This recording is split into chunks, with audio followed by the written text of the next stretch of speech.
Welcome back to the deep dive. Today we're jumping into a big one, Harper Lee's To Kill a Mockingbird.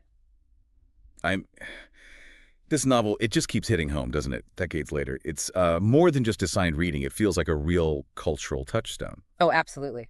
Published back in 1960, and bam, immediate sensation. Pulitzer Prize for fiction the very next year, 1961. It pretty much cemented its place right away as, well, a towering achievement in American literature. Okay, so let's unpack this a bit.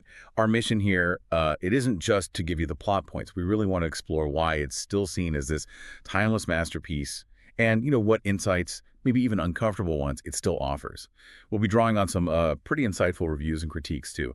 So the story throws us straight into Maycomb, Alabama, this fictional town, but it feels so real, right? Set in the 1930s, Lee just paints this picture of a small, quiet southern town, but there's so much under the surface. The atmosphere is just thick. It really is. Yeah. And that authenticity is so important because the setting isn't just like wallpaper. It's deeply tied into the history. We're talking Yeah. the Great Depression here, massive economic hardship, which, as the novel really shows, just dialed up the already deeply entrenched racism in the South.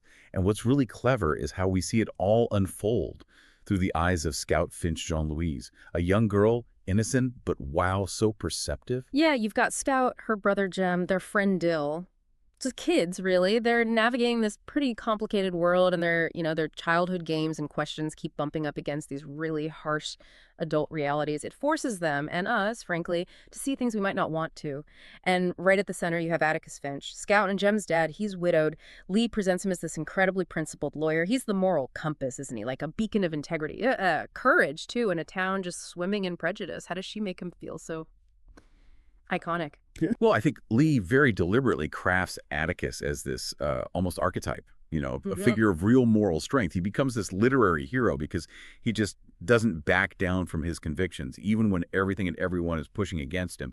And the core of it all, the real engine of the story, is his decision, his courageous decision to defend Tom Robinson. Tom's a black man, and he's been falsely accused of raping a white woman. That's the central conflict, and it just rips the lid off the town's hypocrisy. That trial sequence, it's incredibly powerful just to read. But beyond that raw emotion, what's Lee really doing there? What legal or social things is she highlighting that make it so key to the whole message? The trial really works as this stark indictment of the justice system of that time, or maybe the injustice system is more accurate. It just exposes the ugly reality simmering under Maycomb's surface. It lays bare the systemic racism, the destructive force of hatred. It's not just Tom Robinson who's on trial. It feels like the whole town's prejudice, their baked-in beliefs about race and truth are being examined. It makes you confront how prejudice just warps everything, even the idea of justice. Lee's characters are so memorable, Scout especially. People talk a lot about her voice, that mix of like childhood innocence and this growing awareness, but thinking about it now, are there criticisms? Places where maybe through a modern lens her portrayal feels incomplete, or where Lee might have missed something. That's a really interesting point. Scout's journey, from innocence to experience, it is heartbreaking and hopeful. Her voice is compelling, no doubt. But yeah, some modern critics do argue that because the story is so tightly filtered through her white, young perspective, it maybe simplifies or perhaps sanitizes the full, brutal reality of being black in the Jim Crow South. Sometimes it can feel like the black characters function more as symbols, maybe, seen mostly in terms of how they impact Scout's moral growth rather than being fully rounded individuals in their own right. Right. And then you have Boo Radley, the mysterious neighbor, hiding away. He's like this local legend for the kids, right? Yeah. Scary, fascinating. But he's clearly more than just a bogeyman. He feels like a symbol, too. Oh, definitely. Boo is much more than this spooky guy down the street. He kind of represents that misunderstood innocence. He's a victim of prejudice, too, just a different kind. Societal prejudice, rumor, fear. He's judged, ostracized without anyone really knowing him. It mirrors, in a way, how Maycomb condemns Tom. Boo's character really highlights the danger of assumptions, of fear of the unknown, and maybe the quiet strength of people living outside the lines. Okay, and this is where it gets really interesting for me. The title, To Kill a Mockingbird. It comes straight from Atticus, doesn't it? He tells the kids it is a sin to kill a mockingbird. Such a powerful, memorable line. It is, and the symbolism there is just profound. It goes way beyond actual birds. A mockingbird, see, it's presented as this creature that only does good. It doesn't harm anyone. It just makes beautiful music. So killing one it's a senseless act, an act of cruelty against something purely innocent. Lee uses that idea, that symbol, to represent the innocent and the vulnerable in the story. People who are destroyed senselessly by the evils in society, by prejudice, by hate. So when you look closer, both Tom Robinson and Boo Radley, they are the Mockingbirds.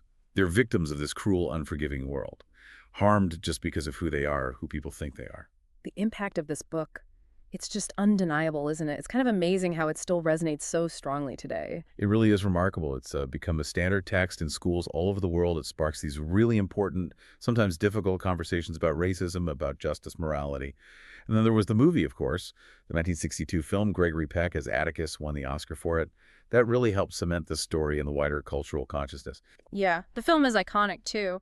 But, we should also acknowledge, as you touched on, that the novel isn't without its critics today, especially concerning how Black characters are portrayed, often seen mainly through that white perspective. Right. And those criticisms are valid. They're important to discuss and engage with. It's not a perfect book, perhaps. Yeah.